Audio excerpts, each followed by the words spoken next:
Hello everyone, welcome back to a online solution. कैसे हैं dear? तो आज ये वीडियो आपके लिए बहुत ही काफ़ी इंपॉर्टेंट होने वाली है। आप किसी भी बोर्ड से डोंट वरी, यहाँ पे मैं आपको 10 जो है ऐसे मैथ के क्वेश्चन बताने वाला हूँ जो कि एकदम इंपॉर्टेंट, समझो गेस पेपर है, एज ए गेस क्वेश्चन है, ठीक है ना।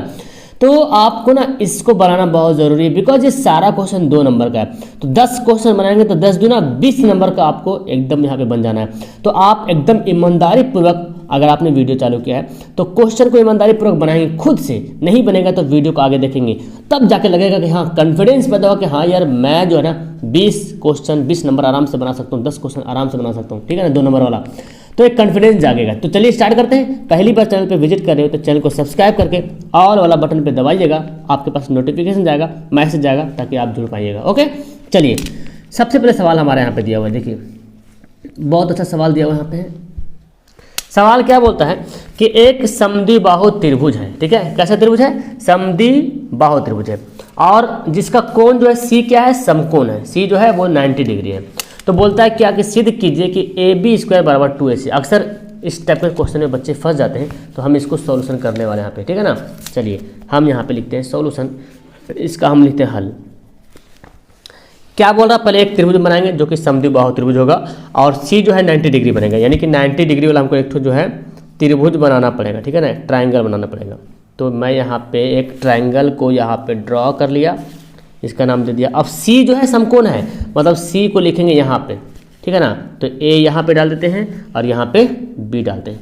और कैसा त्रिभुज है? समद्विबाहु। समद्विबाहु मतलब क्या? 2 भुजा बराबर, मतलब ये जो भुजाएं हैं और ये जो भुजाएं बराबर, क्योंकि कर्ण तो जाहिर सी बात कर्ण तो बड़ा होगा, है ना, और ये दोनों भुजाएं क्या है? आपस में बराबर है। कर्ण तो बड़ा होता ही होता है। तो हमको सिद्ध ये करना है कि AB² बराबर 2AC² होता है, ठीक है ना। तो पहले जो जो दिया उसको लिखते हैं, है ना। क्या दिया हुआ कि त्रिभुज AB से एक समद्विबाहु त्रिभुज है और कोण सी जो है समकोण है। ओके, तो मैंने यहाँ पे लिख लिया कि दिया है कि त्रिभुज ABC एक समद्विबाहु त्रिभुज है जिसका कोण जो है समकोण है। ओके, तो सिद्ध क्या करना है? तो लिखेंगे तो सिद्ध करना है कि, है ना, तो सिद्ध करना है कि क्या सिद्ध करना है? AB² बराबर 2AC²। यहाँ पे लिखेंगे AB² बराबर 2AC²। ये सिद्ध करना है। अब देखिए ये सिद्ध करना, तो हमारे पास तो एक त्रिभुज दिया हुआ है, और ये कैसा त्रिभुज है? समकोण त्रिभुज है, यानी कि पाइथागोरस का नियम लगाना पड़ेगा यहाँ पे, है ना। तो लिखते हैं, यहाँ पे लिखते हैं ना लिखते हैं त्रिभुज ABC में, त्रिभुज ABC में पाइथागोरस प्रमेय से, ठीक है ना, पाइथागोरस प्रमेय से। अच्छा, एक बात यहाँ पे आप लिख सकते हैं, कौन सी समकोण है? अच्छा, समद्विबाहु त्रिभुज मतलब क्या समझे कि AB AC बराबर है, अर्थात हम यहाँ पे लिख दें अर्थात जो है AB जो है बराबर किसका? AC का। सॉरी, मैं क्या बोल रहा हूँ, AB नहीं, AC जो बराबर है BC का। AC किसके बराबर? BC का। AC जो है ये इसके बराबर, तो AC BC के बराबर हो गया। चूंकि समद्विबाहु त्रिभुज तो दोनों भुजाएं बराबर हो गया, ये आगे काम आने वाले, इसलिए मैंने इसको लिख दिया। तो पाइथागोरस प्रमेय से हम देख रहे हैं कि ये समकोण त्रिभुज है, तो पाइथागोरस प्रमेय से कर्ण एक स्क्वायर होता है। देखिए AC², यहाँ पे लिखेंगे AB² बराबर क्या होगा? AC² plus BC²। तो लिखेंगे यहाँ पे AB² बराबर क्या लिखेंगे? AC² plus BC²। अब AB को ऐसे ही रहने दीजिए। हमको क्या सिद्ध करना है? AB² बराबर 2AC², 2AC लाना है ना, 2AC लाना है। तो हम अभी जानते हैं यहाँ पे क्या लिखा मैंने कि AC जो हमारा भुजा AC है वो BC के बराबर है, ये जो AC वो BC के बराबर है। हम इस AC को BC भी बोल सकते हैं और इस BC को AC भी बोल सकते हैं, है ना, दोनों बराबर, तो दोनों को कोई भी बोल सकते हैं। तो हमको तो लाना है AC, मतलब इसको भी AC हम लिख सकते हैं, BC को AC भी लिख सकते हैं, क्योंकि ये तो AC के बराबर है ना जी। तो हम यहाँ पे लिख सकते हैं AC² और BC को भी लिख सकते हैं AC²। हो गया। अब क्यों लिखें? तो यहाँ पे ना आप इसका रेफरेंस डालना बहुत ज़रूरी है, ठीक है ना, चूँकि यहाँ पे लिखते हैं कि AC बराबर BC, ये जो है दिया हुआ है, AC बराबर BC। हो गया। तो अब यहाँ पे क्या हो गया? AB² बराबर AC जोड़ेंगे कितना होगा? 2AC²। हो गया। ये तो प्रूफ करना था ना, ये हो गया क्या? प्रूफ्ड। यही तो पूरा था प्रूफ करने के लिए। हमारा आंसर क्या आ गया। चलिए अगला सवाल पढ़ते हैं। आगे सवाल है समांतर श्रेणी, ठीक है ना, मतलब समांतर श्रेणी का चौथा पद जो है 11, कितना है? चौथा पद कितना है? 11 है। ओके, और इसके 5वें तथा 7वें पद का जो योग है वो 34 है। 5वें और 7वें पदों का योग कितना है? 34 है। तो बोलता है इसका सार व अंतर ज्ञात कीजिए। क्या ज्ञात करना है? सार व अंतर निकालना है। देखिए कैसे निकालते हैं सार व अंतर। तो पहले तो मुझे जो दिया उसको पहले लिखते हैं ना, यहाँ पे हल लिखते हैं, हल करते हैं यहाँ पे जी। ओके, हमको क्या निकालने बोल रहा? पहला क्या बोल रहा है? इसका सार व अंतर ज्ञात करें। तो हमको मानना पड़ेगा ना कि पहला पद कौन है। तो यहाँ पे लिखते हैं माना कि प्रथम पद ए तथा सार व अंतर क्या मान लें? डी। ठीक है, ये मान लें कि ये दोनों, पहला पद ए है, सार व अंतर डी है। ठीक है, अब मानने के बाद क्या करेंगे?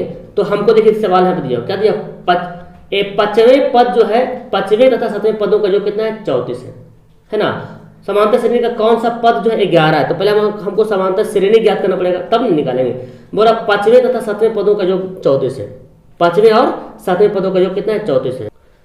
तो मुझे क्या करना पड़ेगा? पांचवा पद ज्ञात करना पड़ेगा और सातवां पद निकालना पड़ेगा, और दोनों को योग कर लेंगे, 34 हो जाएगा। तो यहाँ पे बन जाएगा। तो यहाँ पे पांचवें पद का मतलब क्या हुआ? A5 है ना, यानी कि TN जिसको बोलते हैं ना, तो हम यहाँ पे लिखते हैं क्या? A5। जो जहाँ पे लिखते हैं TN, तो हम लिखते हैं यहाँ पे A लिखते हैं AN। तो A कितना है? पांचवें पद निकालना है। क्या फॉर्मूला होता है? A plus N-1 into D है ना। N-1 इंटू डी, तो N कितना है? 5 है ना। तो लिखेंगे 5-1 इंटू डी, और डी को तो डी ही लिखेंगे। तो कितना आ गया यहाँ पे? मेरे पास आ गया A प्लस 4D। घटेगा 4, 5 में से घटेगा 4। अब तथा सातवें पद निकालते थे, यानी कि क्या लिखेंगे? A7। तो A प्लस, यहाँ पे N-1 होता है ना, तो N कितना है? देखिए 7 है। तो 7-1 इंटू डी, तो कितना हो जाएगा? A प्लस 7 में से घटेगा 6D। हो गया। चलिए, अब प्रश्न में बोलता कि ये दोनों का जोड़ कितना है? 34 है। तो लिखते हैं प्रश्न से लिखते हैं। क्या लिखते हैं प्रश्न से भाई? कि A5 प्लस A7 है, ये बोलता है कितना है? इसका जोड़ 34 है। तो हम भी यहाँ पे कर लेते हैं, है ना, कि A5 कितना है। तो देखिए A5 कौन है? A प्लस 4D, और A7 कितना है? A plus 6D equal to 34। अब देखिए यहाँ पे तो कितना हो गया? A 2A हो गया ना, 2A प्लस 6-4 10D, 10D बराबर कितना हो गया? 34 हो गया। अब इसमें चाहो तो इसको कॉमन लेके छोटा भी कर सकते हो, इसको कॉमन लेके छोटा कर सकते हैं। तो छोटा करते देखिए 2 यहाँ पे ले लीजिए कॉमन, तो A प्लस 5D बचेगा, और यहाँ पे कितना है? 34। तो इससे काट दे, 2 से कट जाएगा, 17 दूना 34। तो क्या बचा मेरे पास? A प्लस 5D बराबर 17। ये बता, A प्लस 5D बराबर 17 मेरे पास बच गया। उसके बाद देखिए सवाल में क्या बोलता है? समांतर श्रेणी का चौथा पद जो है 11, चौथा पद कितना है? 11 है। तो एक इक्वेशन इधर से बनेगा, तो हम इसको मानते हैं इक्वेशन फर्स्ट। अब बोलता है क्या? चौथा पद कितना? 11 है। अब देखिए यहाँ पे लिखते हैं चौथा पद मतलब क्या लिखेंगे? A4 लिखेंगे, है ना जी। तो क्या फॉर्मूला? A प्लस N-1 यानी कि 4-1 इंटू डी। हो गया ना। और चौथा पद कितना है? बोलता है चौथा पद जो है कितना है? 11 है। तो A प्लस कितना हो गया? 3D। A प्लस 3D समीकरण क्या बोलेंगे? सेकेंड बोलेंगे। अब इन दोनों समीकरण को हल करते हैं। तो देखिए लिखते हैं हम यहाँ पे, लिखते हैं समीकरण फर्स्ट तथा सेकेंड से। तो फर्स्ट कौन हमारा? ये वाला था, A प्लस 5D बराबर 17। दूसरा क्या था? दूसरा पहले लिखते हैं A प्लस 3D बराबर कितना है? 11। घटा देंगे, माइनस, ये माइनस बन जाएगा, ये माइनस कट जाएगा। 5 में से 3 गया, कितना बचेगा? 2D। 17 में से 11 घटेगा तो 6। देखिए 2 3 6 है ना। तो कितना होगा? D बराबर 3 आ गया। आपको क्या निकालने बोल रहा? आपको बोला कि सार व अंतर ज्ञात कीजिए। क्या निकालना है? सार व अंतर। इसलिए मैंने A को काटा, तो हो गया ना। इसलिए यहाँ लिखते हैं, इसलिए सार व अंतर बराबर 3 हो गया आंसर, है ना जी। बहुत इजी है कि सवाल। तो आप देखिए सवाल नंबर 3 बोलता है यदि अल्फा बीटा किसी द्विघात बहुपद 4x² माइनस 4x प्लस 1 के मूल है तो alpha by beta plus beta by alpha का वैल्यू ज्ञात करना, मान ज्ञात करना। ठीक है ना। तो चलिए इसको हम करते हैं हल। बहुत आसानी से इसको हल कर लेंगे, ठीक है ना। पहले हमको क्या क्या दिया हुआ है, दिया क्या है इसको पहले लिखते हैं। समीकरण जो हमारा द्विघात जो बहुपद दिया उसको लिखते हैं पहले, ठीक है ना। द्विघात बहुपद क्या दिया हुआ है, 4x² माइनस 4x + 1 दिया हुआ है। अब देखिए ध्यान से इसको, अब हमको क्या निकालना है, हमको निकालना है इसका वैल्यू, है ना। तो यहाँ पे जो है, यहाँ पे क्या देख रहे हैं, यहाँ पे a बराबर कौन है, यहाँ पे a बराबर 4 हो जाएगा, b बराबर कितना है -4 हो जाएगा, और c बराबर कितना है 1। जब आप सब्जेक्टिव क्वेश्चन बनाते हो तो इस तरह से एकदम अच्छे तरीके से एक्सप्लेन करके बनाना है। अच्छा, जब इसको आप फार्मूला में बैठाओगे तो फार्मूला बनेगा, ठीक है ना। तो हम पहले ही फार्मूला निकाल लेते हैं, क्या बोलते हैं, पहले फार्मूला निकालेंगे तो अच्छा होगा, है ना। देखिए अल्फा प्लस बीटा पहले निकालते हैं। तो अल्फा प्लस बीटा क्या होता है, -b/a। तो b का वैल्यू कितना है, देखिए -4 है, यहाँ भी माइनस, तो माइनस माइनस डायरेक्ट कर दे प्लस, और a का वैल्यू कितना है 4 है, लो करके क्या आ गया 1 आ गया। फिर निकालते हैं alpha into beta c/a। c का वैल्यू कितना, देखिए c का वैल्यू 1 है, a का वैल्यू 4 है। अब हम निकालते हैं इसको, है ना, देखिए यहाँ लिखते हैं, इसलिए alpha by beta plus beta by alpha. तो क्या करना है जी, इसको एलसीएम ले लेंगे, है ना। आसान से अल्फा इंटू बीटा जो हो जाएगा एलसीएम हो जाएगा, बीटा से बीटा कट जाएगा, बचेगा अल्फा का स्क्वायर, अल्फा से अल्फा कटेगा, बचेगा बीटा का स्क्वायर। ओके, अब देखिए यहाँ पे ना formula alpha square plus beta square, formula a² plus b², formula होता है a प्लस b का होल स्क्वायर माइनस होता है 2ab। तो यहाँ पे a की जगह पे अल्फा लिखेंगे, b की जगह पे बीटा लिखेंगे, और ये है कि अल्फा इंटू बीटा। अब मैंने पहले ही सारा वैल्यू ज्ञात कर लिया ना कि अल्फा प्लस बीटा कितना, देखिए अल्फा प्लस बीटा कितना आया 1 आया। अगर आप यहाँ पे अब यहाँ पे फार्मूला बैठाते तो थोड़ा सा लेंदी हो जाता, लंबा हो जाता, थोड़ा सा गड़बड़ होता है, इसलिए हम पहले निकाल दिए। तो आपको पहले पता होना चाहिए कि ये दोनों का रिलेशन आना ही अल्फा प्लस बीटा का। तो द्विघात बहुपद में तो आएगा ही आएगा, तो 1 है ना, अल्फा प्लस बीटा कितना 1 है, तो 1 का स्क्वायर, और 2 इंटू अल्फा इंटू बीटा कितना 1/4 है, हो गया 1/4, और बटे अल्फा इंटू बीटा भी कितना दिया 1/4 दिया हुआ है ना। देखिए ध्यान से, हो गया। तो अब हम यहाँ पे बनाएंगे, देखिए 1 हो गया, यहाँ से कट जाएगा 2 दूना 4, यानी कि कितना होगा 1/2, और नीचे कितना 1/4।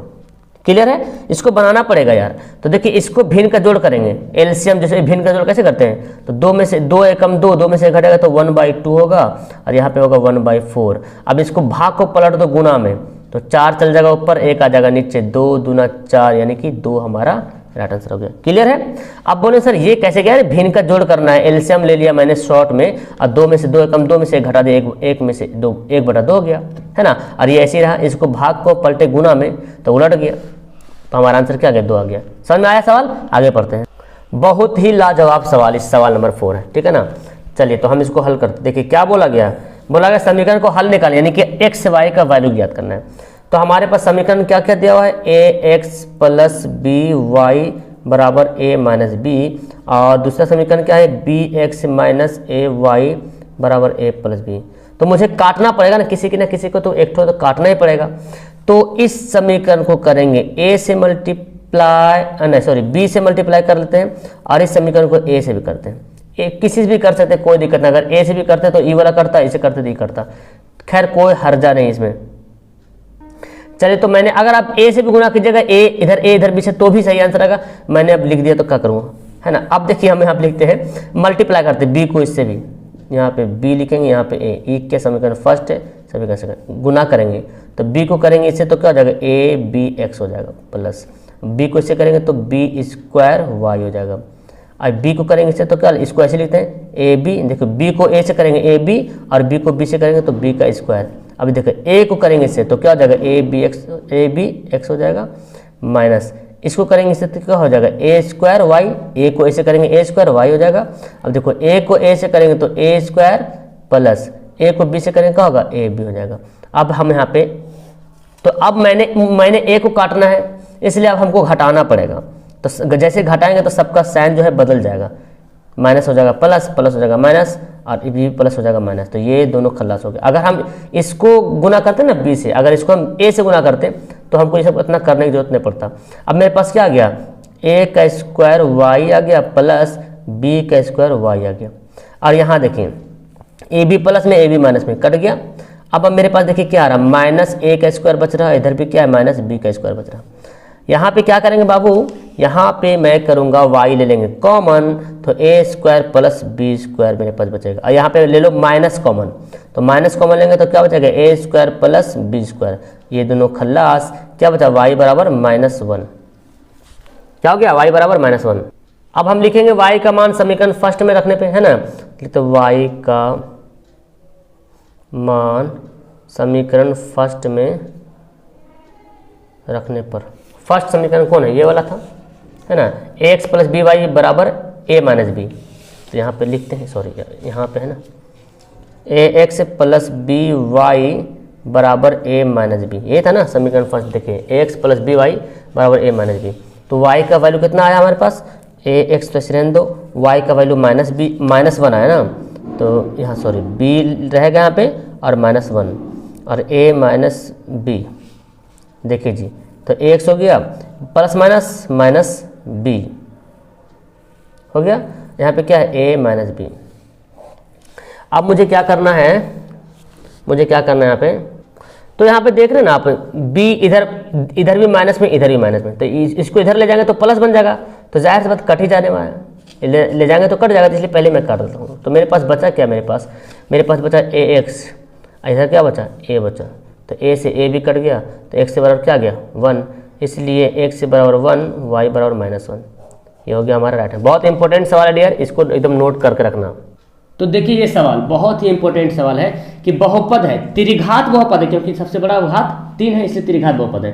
त्रिघात बहुपद x³ - 3x² + x + 1 के शून्यंक a माइनस बी, ए और a प्लस बी। जैसे बोलते हैं ना अल्फा बीटा गामा, वहाँ पे अल्फा के जहाँ पे a माइनस बी लिखा हुआ है, और बीटा के जहाँ पे a लिखा हुआ है, और गामा के जहाँ पे a प्लस बी लिखा हुआ है, तो बोलते हैं a और b का वैल्यू ज्ञात कीजिए, है ना जी। तो आप त्रिघात बहुपद का फॉर्मूला यहाँ पे आप अपनाना पड़ेगा, है ना, आजमाना पड़ेगा। चलिए तो हम लिखते हैं क्या, चूंकि यहाँ पे 3 शून्य दिया हुआ, तो लिखते हैं यहाँ पे, हल करते हैं। ओके, तो हम यहाँ पे लिख देते हैं क्या,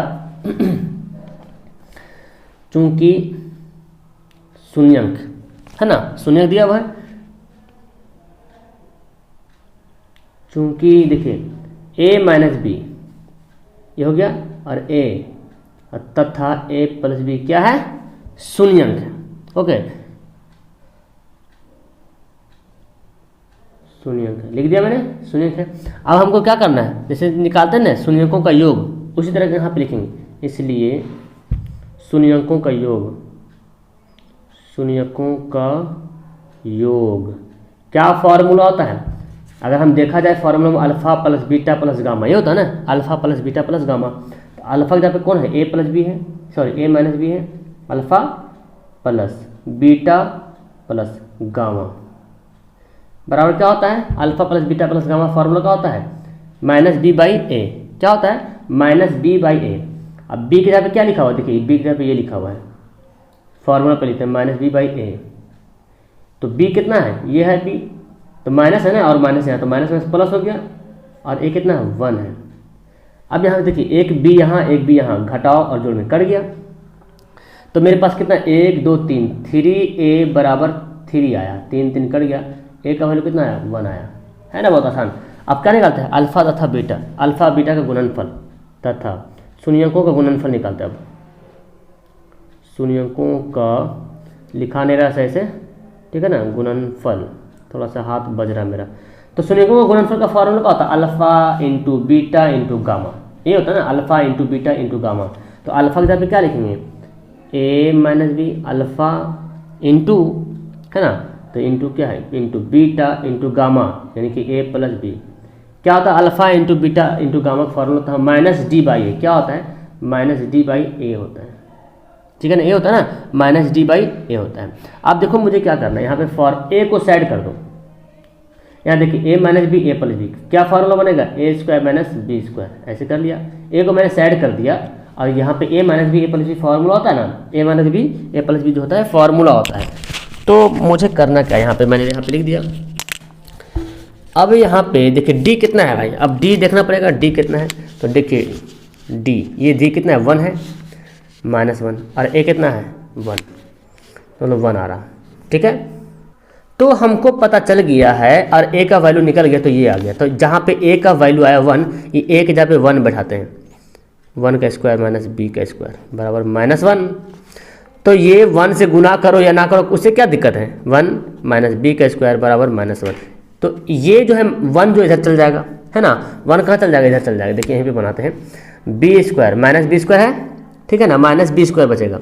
उधर भेजते हैं किसको, ये -1 है और ये जाके क्या बनेगा -1।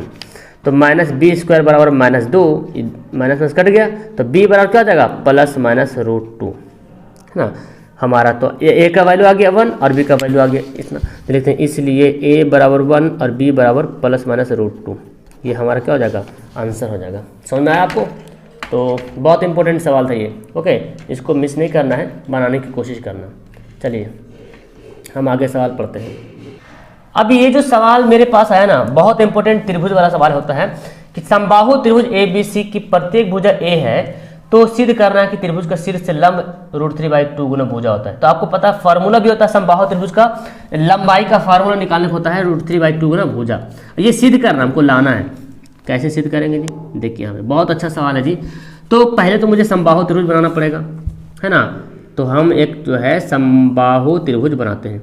थोड़ा सा समबाहु त्रिभुज तो दिख नहीं रहा, लेकिन मानिए समबाहु त्रिभुज, छोटा हो गया नीचे ना, तो मानिए समबाहु त्रिभुज है, ए है, बी है, सी है, और बोलता क्या प्रत्येक भुजा ए है, मतलब ये वाला भुजा जो है लंबाई ए है, इस भुजा की लंबाई भी ए है और इस भुजा की लंबाई भी ए है, हो गया। तो बोलता सिद्ध करना है ये वाला, ये लाना हमको। अब हम क्या करेंगे, इसमें हम क्या करेंगे, फिगर में जो है यहाँ पे एक लंब डालेंगे, परपेंडिकुलर जो है यहाँ से यहाँ पे लंब डालेंगे, इसका नाम मैं रखता हूँ डी, ठीक है ना। तो जब लंब डालें, जैसे लंब डालते हैं तो ये दोनों भुजाएं आपस में बराबर बराबर भाग में बट जाती हैं, तो दोनों बराबर भाग में क्या हुआ, बट गया।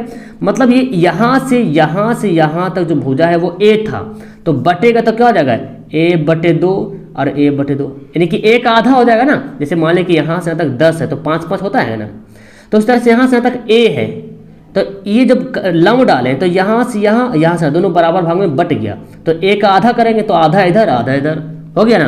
अब हमको निकालना है क्या, शीर्ष लंब, यानी कि AD की लंबाई निकालना है, ये तो शीर्ष लंब है ना, AD की लंबाई निकालना है। चलिए तो यहाँ पे त्रिभुज ABC में देखते हैं, त्रिभुज ABC में, ठीक है ना, क्या देख रहे हैं त्रिभुज ABC में, क्या देख रहे हैं कि AB और BC और AC ये तीनों क्या है, बराबर है, और तीनों किसके बराबर है, A के बराबर है, ठीक है ना। अब हम क्या किए ना, इसमें क्या किए थे, AD जो है लंब डाले थे किस पर, BC पर, AD जो है BC पर क्या किया, मैंने लंब डाला। अब जब लंब डाला तो 90 डिग्री वाला बन गया, समबाहु त्रिभुज, क्या बोलते हैं, समकोण त्रिभुज बन गया पाइथागोरस प्रमेय से। तो हम जब ये लंब डालें तो आप यहाँ पे इसलिए लिख सकते हैं, इसलिए AD स्क्वायर है ना, AD बराबर, डायरेक्ट लेते हैं AD बराबर। अब देखो लंब निकालना तो क्या करते हैं, मान किसी त्रिभुज लीजिए, चाहे ये वाला लीजिए चाहे ये वाला लीजिए, बात बराबर है, AD लिखते हैं, अब मानते इसमें लेते हैं, ठीक है ना। तो AD बराबर, AD क्या है, लंब है, लंब बराबर क्या होता है, कर्ण माइनस आधार, ये होता है ना, लंब बराबर होता है कर्ण का स्क्वायर माइनस आधार का स्क्वायर का ओवर रूट। तो यहाँ पे AD बराबर को लिखेंगे तो क्या होगा, AB का स्क्वायर माइनस BD का स्क्वायर का ओवर रूट। आप इधर वाला भी लिख सकते हैं, इधर वाला भी लिख सकते हैं। तो AB कितना यहाँ पे है, देखो AB यहाँ पे A है तो A का स्क्वायर, और BD कितना है, देखो BD जो है A/2 है, तो A/2 का स्क्वायर, ये वाला A समझना, ठीक है ना। अब मेरे पास क्या बचेगा, A स्क्वायर हो गया माइनस यहाँ पे A स्क्वायर बटे 2 दूना 4 है ना। अब क्या करेंगे यहाँ पे डियर, हमको यहाँ पे क्या करना है जी, भिन्न का जोड़ कर लेते हैं ना, एलसीएम ले लेते हैं, 4 ले लेगा एलसीएम, तो 4A का स्क्वायर माइनस A का स्क्वायर का वर्गमूल हो जाएगा। 4A स्क्वायर में से 1A स्क्वायर घटेगा तो 3A स्क्वायर बटे 4 का वर्गमूल। अब हम बाहर निकालते हैं तो √3 का तो वर्गमूल निकलता नहीं है, इसलिए √3 रह जाएगा अंदर में, और 4 का वर्गमूल 2, और A स्क्वायर है ना, तो A स्क्वायर से तो एक तो निकल जाएगा बाहर, हो गया हमारा, है ना। लिखेंगे प्रूव्ड, क्या होगा, प्रूव्ड हो गया। कितना आसान सवाल है और आराम से बन गया। और आपको फार्मूला भी पता होना चाहिए, समबाहु त्रिभुज का ऊंचाई का फार्मूला भी होता है, ओके। तो ये भी सवाल अपने आप में बहुत ही इंपॉर्टेंट है। तो चलिए 2 नंबर का सवाल तो भाई साहब आपको हल करके बताना, हालांकि ये सवाल ऑब्जेक्टिव में भी देखने को मिलता है, 1 नंबर वाला सवाल भी देखने को मिलता है। तो फिलहाल मुझे 2 नंबर वाला सवाल कैसे बनाना है, हमको इसको सीखना है। एक त्रिभुज है ABC, उसके केंद्रक ज्ञात करना है, ठीक है ना, सेंट्रोइड है। तो वो तीनों और 3 बिंदु जो होता है ना ABC, वो तीनों टॉप पॉइंट दिया हुआ है, ठीक है ना, शीर्ष बिंदु दिया हुआ है। तो मुझे इसका क्या निकालना है, केंद्रक का नियामक निकालना है ना जी, केंद्रक का निर्देशांक निकालना है। तो चलिए हम यहाँ पे जो a बराबर क्या दिया हुआ है, देखिए जो मैं दिया हुआ पे लिखता हूँ, a बराबर क्या दिया हो, -1 और 0 होगा, है ना। और b बराबर क्या दिया हुआ है जी, 5 - 2 तथा c बराबर क्या दिया हुआ है, 8 2, ये दिया हुआ है, ये हमारा दिया हुआ है, ठीक है। अब केंद्रक का नियामक ये जो दिया हुआ है इसको हम x1 y1 बोलते हैं, इसको क्या बोलते हैं, x2 y2 बोलते हैं, और इसको x3 y3 बोलते हैं, ठीक है ना। आप ऐसे लिख दीजिए, चलेगा, हो गया। अब हमको क्या निकालना, त्रिभुज के केंद्रक का नियामक निकालना है, इसलिए त्रिभुज के केंद्रक का नियामक या निर्देशांक भी लिख सकते हैं, कोई दिक्कत नहीं, है ना। फॉर्मूला क्या होता है बाबू, फॉर्मूला याद रखना है, त्रिभुज के केंद्रक का नियामक का फॉर्मूला होता है x1 + x2 + x3/3, और क्या होता है y1 + y2 + y3/3, दिख रहा ना। चलिए तो x1 कितना है, देखिए -1, x2 कितना है, ये x2 के सामने 5, x3 कितना है 8/3, y1 कितना है जी, y1 देखिए y1 कितना है 0, y2 कितना है -2, तो प्लस माइनस माइनस करते हैं, है ना। और y3 कितना है 2 लिया हो, +2/3, ओके। अब यहाँ पे क्या मेरे पास आया, देखिए 8 5 13 में से घटेगा 12/3, और 2 में से 2 घट गया 0/3। अब मेरे पास आंसर आ गया 3 चौके 12, और ये हो जाएगा 0, देखिए क्या हो गया हमारे पास 4-0, हमारे पास राइट आंसर आ गया। क्लियर है, चलिए आगे सवाल पढ़ते हैं। शायद आप इस क्वेश्चन का भी इंतजार ही कर रहे थे कि त्रिकोणमिति का सवाल कब आएगा जी, है ना। चलिए 2 सवाल मैंने लिया त्रिकोणमिति का, ठीक है, एक सिद्ध करने वाला, एक वैल्यू पुट करने वाला, ठीक है ना। तो दोनों का थोड़ा सोल्व करेंगे। मुझे क्या करना ना, ये बहुत आसान है जी, इसका हम चाहो तो उतार ही लेते हैं, पहले हम इसको पहले उतारते हैं ना। तो जब आप ये सवाल बनाइएगा ना तो ध्यान से उतारिएगा सवाल को, कहीं स्क्वायर छूट गया तो सवाल गलती हो जाएगा, आपका आंसर गलती हो जाएगा, नंबर नहीं मिलेगा, ठीक है ना। तो आप जानते हैं tan 60 का वैल्यू कितना होता है। अब जो वैल्यू आप जानते हैं फटाफट यहाँ पे पुट करते हैं। tan 60 का वैल्यू √3 होता है ना, तो √3 का स्क्वायर कर लेते हैं जी, है ना, +4 लिखते हैं। sin 45 का वैल्यू कितना होता है 1/√2, स्क्वायर हम कर देते हैं, यहाँ पे स्क्वायर किया हुआ है ना, स्क्वायर कर लेते हैं, कोई दिक्कत कोई हर्जा नहीं है ना। चलिए जी, अब यहाँ पे 3 sec 30 का वैल्यू कितना होता है, sec 30, तो sec cos का उल्टा होता है cos 30 का वैल्यू कितना √3/2, तो इसको उलट देंगे 2/√3, है ना, 2/√3 यार, है ना। देखो 3 लिखा हुआ यहाँ पे, ठीक है, आगे बनाते हैं, स्क्वायर है +5 cos 90 का वैल्यू कितना होता है, और आपको पता है जी cos 90 का वैल्यू 0 होता है, ठीक है ना, बटे sec 30 का वैल्यू, cosec 30 का वैल्यू कितना होता है, याद है cosec 30 का वैल्यू। अगर आपको sin 30 का वैल्यू याद है तो cosec 30 का वैल्यू याद होगा। sin 30 का वैल्यू कितना होता है 1/2, और cosec का उल्टा होता है 2, हो गया, स्क्वायर नहीं यहाँ पे, ठीक है ना। sec 60 का वैल्यू, sec 60 का वैल्यू याद नहीं है तो cos 60 का वैल्यू तो याद होगा, cos 60 का वैल्यू 1/2, इसको भी उल्टेंगे तो कितना होगा 2 हो जाएगा, माइनस cot 30 का वैल्यू कितना होता है, अच्छा tan 30 का वैल्यू कितना होता है 1/√3, उसको उलटेंगे तो √3 कहाँ चल जाएगा, ऊपर चल जाएगा, स्क्वायर, बहुत आसान है जी। अब क्या करेंगे, देखो √3 का स्क्वायर 3 हो गया, देखो 4 × 1/2, है ना, √2 का 2 होगा, +3 × 2 का स्क्वायर कितना होगा 4, और √3 का स्क्वायर 3, प्लस ये देखो 5 को 0 से गुना करेंगे 0 कट गया, नीचे लिखते हैं, देखो 2 2 4, और ये कितना हो गया 3, तो देखो ये 2 2 ना 4 भी कटेगा, मेरे पास क्या बचा 3 बचा, 2 एकम 2 बचा, और यहाँ पे 4 बच गया है, और यहाँ पे आ गया 1, 4 3 7 2 9, है ना, 9 आ गया, 9/1, तो एक तो लिखने की क्या जरूरत है, ऑप्शन हमारा आंसर, सॉरी हमारा ऑप्शन फिर बोल रहा हूँ, और यार ऑप्शन सवाल पढ़ा के मुझे ऑप्शन याद आ रहा, हमारा आंसर कितना हो गया 9 आ गया, ओके।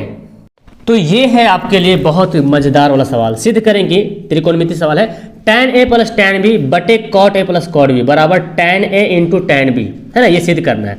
तो ये हमारा RHS है, ये LHS है, इसको बनाएंगे, ये आंसर आ जाएगा, सिद्ध हो जाएगा, है ना जी।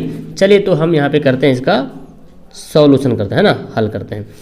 मुझे करना क्या होगा, पहले तो हम यहाँ पे लिखते हैं LHS उतार लेते हैं यहाँ पे, ठीक है ना। क्या उतारते हैं, tan A + tan B बटे, अच्छा कभी कभी अल्फा देता है, ठीक है, कभी कभी अल्फा दे देगा, tan A की जगह पे अल्फा लिख देगा, tan B की जगह बीटा लिख देगा, तो उससे कोई मतलब नहीं, ठीक है ना। A की जगह पे अल्फा बीटा कुछ भी रहे, थीटा रहे या पीटा रहे, कुछ भी रहे, हो गया। अब मुझे करना है क्या इसमें, मुझे क्या करना है, इसको चेंज करेंगे। tan का फार्मूला क्या होता है बाबू, tan का फार्मूला sin बाई कॉस होता है ना। देखिए बहुत आसान से बनाएंगे sin a। अब देखो ये फार्मूला क्यों मैं लगा रहा हूँ ऐसा, हमको लाना है क्या, tan a tan b लाना है इनटू में। तो इसका फार्मूला पहले चेंज करेंगे क्योंकि इसी फार्मूला से फिर आगे tan वाला फार्मूला बन जाएगा, ठीक है ना। तो यहाँ पे tan a बराबर लिख सकते हैं sin a by cos a, क्योंकि sin a और बाई कॉस a ये दो इसका फार्मूला होता है, sin a by cos a tan होता है ना। और tan b का भी लिख सकते हैं, क्या लिखेंगे sin b by cos b, है ना। क्योंकि फार्मूला a b है तो उससे क्या दिक्कत है, बटा देते हैं, ये वाला बटा यहाँ पे है। ये cot a है तो इसको भी लिखेंगे, cot a का फार्मूला क्या होता है, cot a का फार्मूला होता है cos a बटा sin a, है ना जी, प्लस cot b का फॉर्मूला क्या होता है, cos b बटे sin b। हो गया, यहाँ तक समझ में आया। चलिए अभी पहले इधर बनाते हैं। अब मुझे क्या करना है, इसको ना एलसीएम लेना है। क्या करना है, एलसीएम ले लेते हैं, क्योंकि एलसीएम लीजिएगा तो थोड़ा से आसान से बन जाएगा, है ना, कोई दिक्कत वाली बात नहीं होगा। तो हम यहाँ पे देखिए ये लाइनिंग देते हैं, पहले बड़ा वाला, ये बड़ा वाला लाइनिंग, cos a और cos b क्या हो जाएगा, एलसीएम हो जाएगा cos a into cos b। किसका एलसीएम लिया मैंने, अभी मैं नीचे वाला छोड़ दो, नीचे वाला झाप दो, ये वाला मैंने इसका बनाना है, ठीक है ना, इसको बनाना है। तो cos a cos b ले लिया एलसीएम, cos a से cos a कट जाएगा, बचेगा sin a और इधर cos b। तो लिख देते हैं sin a cos b, यहाँ पे sin a इंटू, है ना, गुना cos b हो गया, प्लस फिर देखिए cos से cos कट जाएगा तो बचेगा sin b into cos a, है ना। तो लिखते हैं sin b into cos a, sin b into cos a हो गया। अब यही काम नीचे भी करना है, इसको झाप दो। अब नीचे एलसीएम लेंगे तो क्या एलसीएम लेंगे हम, sin a into cos b, LCM आता लेने के लिए आपको sin a into sin b। देखो sin a sin b LCM हो गया, sin को sin से भाग करें कट जाएगा sin तो बचेगा sin b और cos a। तो यहाँ पे लिखते हैं cos a into sin b मेरे पास आया, ठीक है ना। फिर सेम इसी तरह से यहाँ पे करना है, sin कट जाएगा, sin b कटेगा तो sin b कटेगा तो बचेगा sin a और cos b बचेगा। तो लिखते हैं यहाँ पे cos b और sin a, ठीक है ना। चलिए एक स्टेप और नीचे हमारा जाएगा। तो अब क्या करना है जी, देखिए यहाँ पे एक चीज़ तो मैच करना, देखिए ऊपर में sin a cos b, तो यहाँ भी देखिए आ रहा sin a cos b, है ना, sin b cos a। ये जो भाग है इस भाग को क्या करें, गुना में पलट दें। तो ये वाला बात हमको ऐसे लिखना पड़ेगा, sin a into cos b. Same ये बात मैं लिख रहा हूँ, ये बात उतार रहा हूँ ऊपर वाला, ठीक है ना, sin into cos B plus sin b into cos A, और बटे में क्या है cos a into cos B. भाग को पलटेंगे गुना में तो गुना हो जाएगा sin a, ये वाला चल जाएगा ऊपर में sin a into sin b बटे में। अब ये वाला बात नीचे आ जाएगा तो cos a into sin b plus cos b into sin a। अब एक चीज़ देखिए तो यहाँ पे ये दोनों मिलाइए, देखिए ये दोनों सेम मैच कर रहा है। देखिए sin a cos b plus यहाँ देखिए sin a cos b गुना में है दोनों, ये भी दोनों गुना में है, sin b cos a, तो ये दोनों मैच कर गया, दोनों कट गया, ठीक है ना। अब हम इसको यहाँ पे बनाते हैं, ठीक है ना। मेरे पास क्या बचा, sin a into sin b बटा नीचे क्या बचा cos a into cos b। अब बंटवारा कर दो, बंटवारा क्या करेंगे, दोनों को हम ऐसे लिख सकते हैं। देखो हम गुना में है ना, ये तो गुना में है तो गुना में हम ऐसे लिख सकते हैं sin a बटे cos a गुना में sin b बटे cos b। हो गया। sin बाई cos क्या होता है बाबू, tan a होता है, और sin बाई cos क्या होता है, tan होता है। खाली यहाँ पे a हो गया, यहाँ पे b हो गया। तो ये सिद्ध करना था ना tan a into tan b, ये क्या हो गया RHA जो है प्रूव्ड हो गया। तब आपको मिलेगा 2 नंबर। कभी 5 नंबर में भी सवाल पूछा जा सकता है ये वाला, क्योंकि अच्छा लंबा भी बन रहा है, ठीक है ना। अब आखिरी सवाल पढ़ते हैं। ये सवाल कोई बच्चा मेरे को व्हाट्सअप किया था, ठीक है ना। फिलहाल ये बहुत इंपॉर्टेंट भी सवाल बन जाता है। चलिए देखिए ये वृत्त वाला है, 2 चापकर्ण जीवा है, तो पहले हमको एक तो वृत्त बनाना पड़ेगा। हम पहले एक वृत्त बनाते हैं, ठीक है। 2 चापकर्ण जीवा को बोलते हैं। कटान बिंदु पर वृत्त के व्यास पर एक समान बिंदु से झुके हुए हैं। तो ये वृत्त का केंद्र है और ये वृत्त का व्यास है, और यहाँ से जो है इस व्यास पर जो है समान बिंदु से झुके हुए, मतलब यहाँ से जितना डिग्री पे झुका हुआ उतने डिग्री पे यहाँ भी झुका हुआ है ना। इसका नाम हम देते हैं ए, इसका नाम बी, इसका नाम सी, ये क्या नाम है ओ लिख देते हैं, केंद्र पे है ना तो हम ओ लिख देते हैं। ओके, लिख दिया। व्यास पर समान, तो सिद्ध क्या करना कि दोनों जीवाएं समान, हमको सिद्ध ये करना कि ये दोनों जीवा जो है ना ए बी ए सी समान है, ये सिद्ध करना है क्या दोनों जीवाएं समान है। अच्छा, व्यास पर पूरा कटान बिंदु एक वृत्त के व्यास पर एक समान बिंदु से झुके हुए हैं, लिख दिया मैंने। ओके, अब हमको ये आपको जरूरी नहीं कि ये मतलब एकदम पूरा एकदम बराबर ही हो ये, क्योंकि देखो अब ये समान कोण पे झुका हुआ है, त्रिज्या नहीं है ना, अगर त्रिज्या होता तो समान होता, फिर सिद्ध करने हमको बोलता भी नहीं। तो ये त्रिज्या तो है नहीं, ये समान झुका हुआ, मतलब ऐसे ये जो झुका हुआ है और ये झुका हुआ है, तो बताना ये है यार, सॉरी बताना ये है कि ए बी और ए सी जो है बराबर है, ये हमको सिद्ध करना है। लेकिन इतना कंफर्म बता रहा है कि जो झुका हुआ है ना यहाँ पे जितना डिग्री कोण बना रहा है ये उतना डिग्री यहाँ पे बना रहा है, तो मुझे क्या करना पड़ेगा, मुझे एक जो यहाँ पे ऐसे एक यहाँ पे डायग्राम खींचना पड़ेगा, मतलब ऐसे लंब डालना पड़ेगा यहाँ पे, ठीक है ना। इसका नाम मैं डालता हूँ एम। अब देखिए जो जो दिया उसको लिखते हैं, दिया हुआ क्या है यहाँ पे, दिया है कि लिखते हैं, दिया है कि, ठीक है ना, क्या दिया हुआ है यहाँ पे, दिया हुआ ये है कि समान वृत्त के व्यास एक पर एक समान झुके हुए, मतलब बी ओ ए ये वाला जो कोण बन रहा, बी ओ ए ये जो कोण बन रहा, और ओ ए सी ये वाला जो कोण बना, ये दोनों कोण आपस में क्या है बराबर है, क्योंकि समान झुके हुए हैं, एक ही समान झुके, मतलब कोण भी एक ही जैसा होगा, है ना। तो ये हमारे पास दिया हुआ है, ठीक है ना। तो यहाँ पे लिखते हैं क्या कि कोण देखिए बी ए ओ है ना, तो लिख सकते हैं बी ए ओ, या तो आप हाँ बी ए ओ या ओ ए बी भी लिख सकते हैं, कोई हर्जा नहीं, बी ए ओ लिखो या ओ ए बी लिखो। तो ये वाला कोण जो है सॉरी यार, ये दोनों कोण क्या है, ये वाला कोण और ये वाला कोण जो है क्या लिखें, सी ए ओ आपस में क्या है बराबर है, दोनों कोण आपस में क्या है बराबर, ये दिया हुआ है। ओके, अब हमको यहाँ सिद्ध करना है, तो मुझे क्या करना पड़ेगा, सिद्ध करना, तो लिखते हैं सिद्ध करना है कि क्या सिद्ध करना हमको, जीवाएं दोनों जो बराबर है, इन जीवा सिद्ध करना है। सिद्ध ये करना है कि जीवा कोण ए बी बराबर जो है वो जीवा ए सी के बराबर, यही सिद्ध करना है ना, ये दोनों जीवा बराबर है, ये दिया हुआ याद रखिएगा, कौन जो है ये वाला कौन ये वाला कौन बराबर है। चलिए ये हो गया। अब हमको करना क्या है, मैंने यहाँ पे लंब डाला है ना, लंब डाल दिए, तो यहाँ पे मैं लिखते हैं क्या क्या, यहाँ पे लिख सकते हैं ए एम जो है लंब डाला किस पे, बी सी पे, बी सी पर लंब डाला। ओके, अब यहाँ पे जब लंब डाल दिए हैं, तो जब भी लंब डालते हैं बाबू, तो ये जो है ना, ये जो बी सी लाइन है ये दो भागों में क्या हो गया, बट गया, बराबर बराबर भाग में बटा, है ना।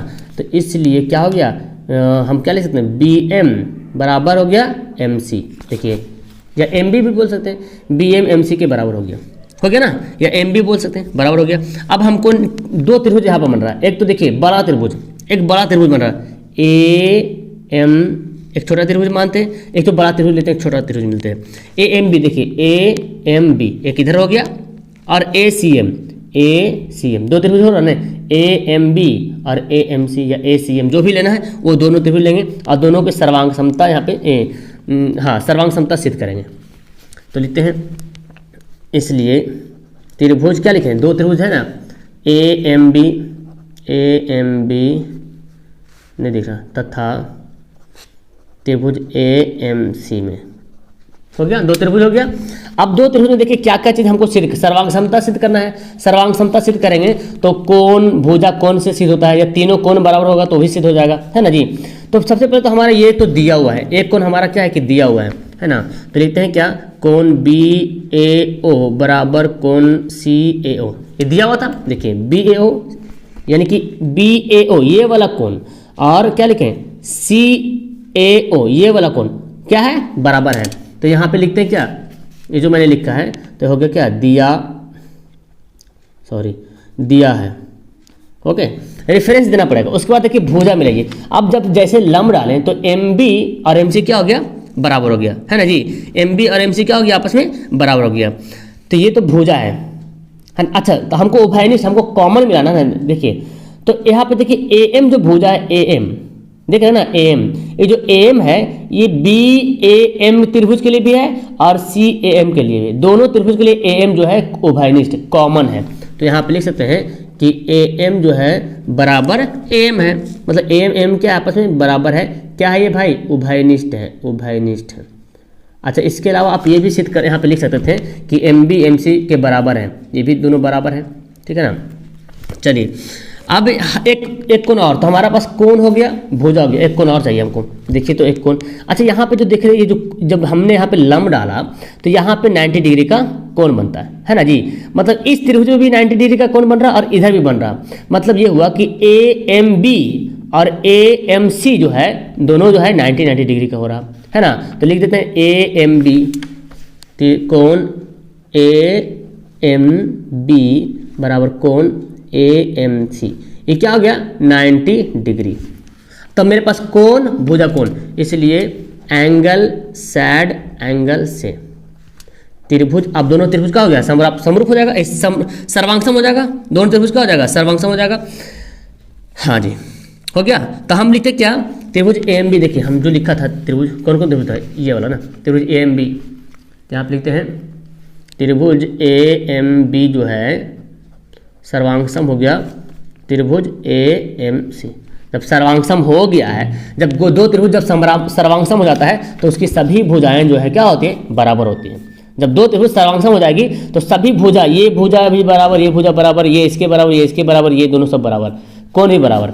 तो हम लिख सकते हैं AB बराबर AC, है ना, इसलिए AB बराबर AC हो गया। ये क्या था? पूर्व हो गया। बहुत अच्छा सवाल था, उम्मीद है कि आपको समझ में आ गया होगा। तो वीडियो का यहाँ पे लास्ट करते हैं। फिलहाल आपको ये कैसा लगा पढ़ने में? 10 क्वेश्चन जो मैंने आपको बताया, तो आपने क्या कितना सवाल अपने मन से, अपने कैपेसिटी के आधार पे बनाया है, मुझे कमेंट करना जरूर। और अगर आपको मेरे से जुड़ना चाहते हो तो नीचे डिस्क्रिप्शन में लिंक वगैरह दिया हुआ है, और व्हाट्सएप का नंबर भी आप चाहो तो नोट कर सकते हो, 72 540 18 562, ठीक है ना। इस पर मैसेज चाहे तो कर सकते हो। ओके, तो फिलहाल वीडियो क्लास करते हैं। पहली बार चैनल पर विजिट करें, चैनल को सब्सक्राइब करिए, दोस्तों को शेयर कीजिएगा और वीडियो को लाइक करना तो भूलिएगा ही नहीं। Okay, that's all, thank you everyone, bye.